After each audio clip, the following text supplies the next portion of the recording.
Believe it or not, most of us already have one or more trusts without even realizing it. A typical example would be a family home, which is jointly owned by mum and dad. This means that they're both entitled to all of the net value of the property. Joint owners of a property or bank account have to follow certain rules. For example, one owner can't just sell a jointly owned house without the agreement of the other. And when one owner dies, the other owner automatically becomes the sole owner of the whole property, despite whatever might be said to the contrary in the deceased's will. So how did trusts start? Trusts have been used to protect people's assets since the 12th century. When a knight went off to fight in a war, he would pass ownership of his lands to a trusted friend, with the lands to be handed back on his return.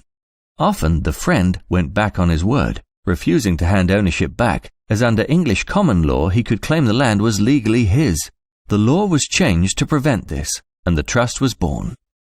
Nowadays, trusts are no longer just for landowners, the nobility, and the exceptionally wealthy, but used to protect people's assets from all walks of life. But how did this happen?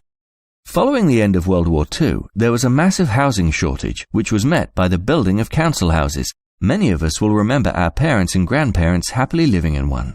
The introduction of the Right to Buy scheme changed things for ordinary working families, who now had assets for the first time. Assets that they could pass on to their children, assets they wanted to protect.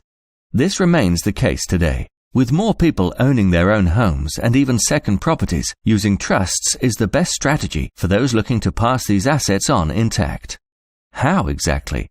Well, although the trustees are the legal owners of the assets inside the trust and make all the decisions, the money has to be used according to the rules you set out for them to follow. Today, trusts have many uses and are not only great for protecting young dependents and vulnerable beneficiaries, but can stop unintended parties getting their hands on your money after you're gone.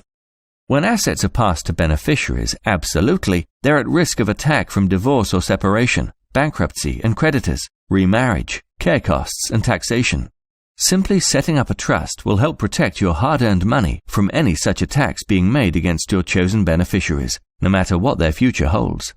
So before you ride off into the sunset on your trusty steed, be your loved one's knight in shining armor by setting up a trust today.